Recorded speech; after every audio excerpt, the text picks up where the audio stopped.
this is my attempt to kind of touch up on what on earth is periodization. Mainly because I got asked a question about what are the different phases of growth that needs to be periodized. And this is misunderstanding that growth is a phase of periodization. So yes, you can divide growth phase in more than one, just because there are at least five different responses that are necessary for growth, and you can emphasize one of them at a time, but it's just too complex and really not necessarily, unless you train like for 10, 15, 20 years.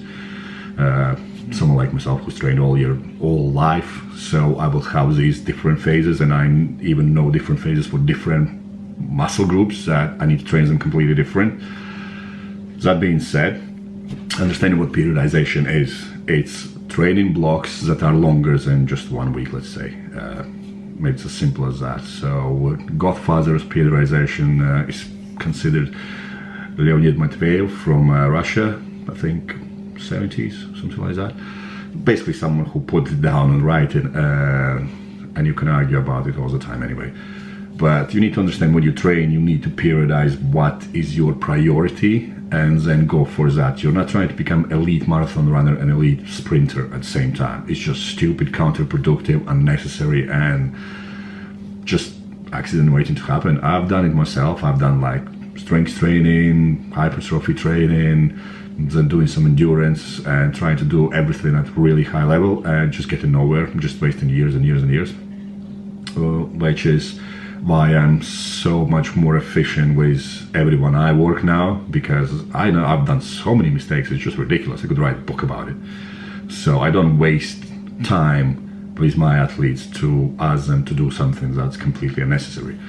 So basic periodization phases, I would say, would be strengths, hypertrophy, fitness, and mobility, agility, whatever you name it. It depends on sport.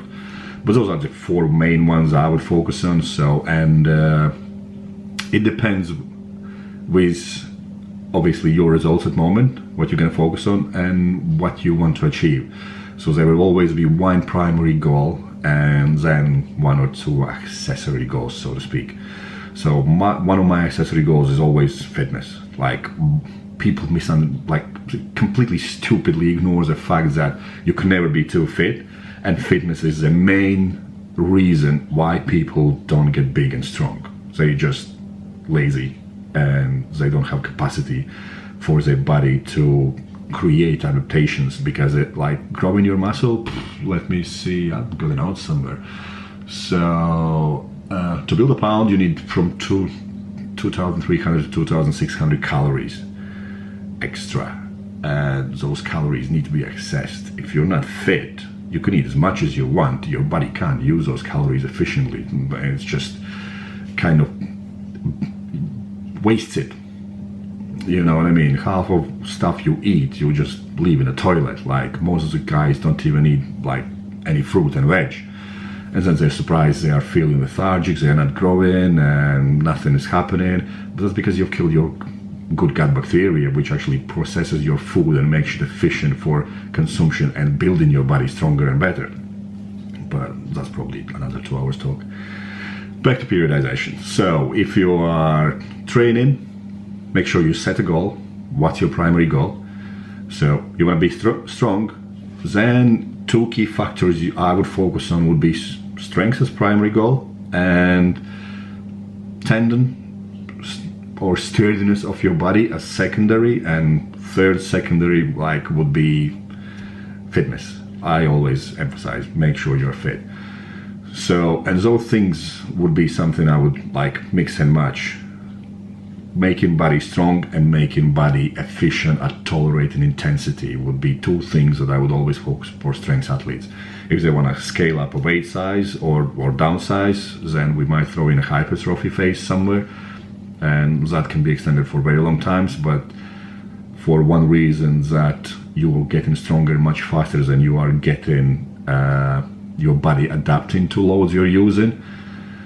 I always kind of shorten down my strength phases I either cycle them, make sure I pull my athletes back so they don't pull something, or throw in 2-3 months just tendon and ligament strengthening phase to make sure that next time around they're going for pure strength training, they are not at risk of injury. So, but that's as simple as it gets. So hypertrophy training or growth phase, that can be extended for years at a time, but at the same time you need to take into account, do you have time for that, do you have money for that, where do you live?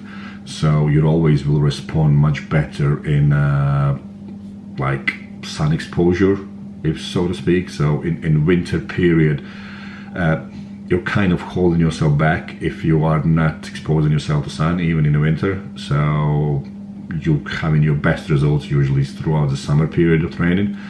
That's why your fitness and everything else suffers throughout the winter. But that's another story, why is it happening, and that's probably one of the reasons why periodization was brought about, because pretty sure ancient Greeks were doing that for Olympic Games, where throughout the summers they were much more efficient for training than throughout the winter, well, when there was a shortage of food and whatnot else. So yeah, but I kind of minced around, but periodized growth phases are not periodized. Like, you have a growth phase is the period, and then you kind of mix and match. You're trying to find what you actually want out of yourself. I can understand that you can kind of break it down in what's your priority to grow and call it a periodization, so to speak, but growth phase as such is just growth phase. So, and I would really suggest anyone to kind of milk your strengths and fitness at beginning as far as you can, because it's much easier to get big when you're strong than get strong when you're big, if that makes sense, because neurological adaptations are much better to kind of achieve when you are not having to lift shitloads of weight. So when you are tiny little weakling, you are much more better set to create those neurological pathways that will really lead to dramatic strength increases to begin with, and then you start to grow, and you can pull back a bit, and it's much easier to make sure that you're biomechanically moving properly when you're smaller than when you're bigger. That's why I always would do it the other way around. But if you're a bodybuilder and if you want to just get big and jacked and you don't give a shit how much you lift, or if you can tie your shoelaces, you can grow all year round if you can like sustain that, because there's only so much tissue you can grow at the same time, and it gets boring at one point or another. So, but still, you would, like, if you're training for bodybuilding, if you're training for like size, my two main goals would be size and fitness then, and only then everything else. I hope my mumbling makes sense, because this is how I look at everything. When I plan my workouts for everyone I work with, I will always look at what is their weakness, what is their goal, and then I go about it as I deem it the most efficient. If I know that someone's going to work with me for a very long time, then I lay them out. Your goal is probably something that I would not focus on at the moment. Let's sort this out, because I think that's your weak link. If I don't know how committed you're going to be, we're going to focus on your goal. Yeah, you're not going to probably get the most optimal results out of that, but you're going to get results you're after. So, if that makes sense.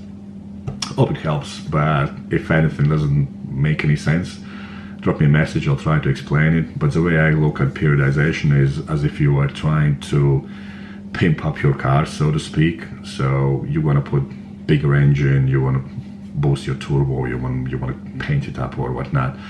So one thing will always be missing, and to get your car to run better, you will not focus on just one part of the engine. You will try to kind of fix one thing, improve other things, and look at it. Oh, maybe my car is so powerful now, I need better tires, and oh, my aerodynamics are not good enough. Let's change my body slightly different, and all those kind of things. So periodization is exactly the same.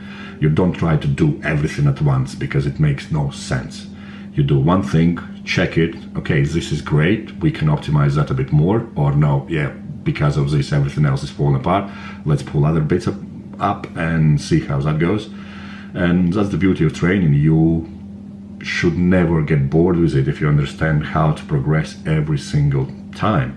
So, and by that I mean not just lifting heavier, not just getting fitter, but also coming in the gym and just moving better. Like, that's a progress, you know what I mean? Being consistent, that's a progress. Making sure you are able to just lift your own body weight, that's an extremely good progress, and that's where I would start with everyone.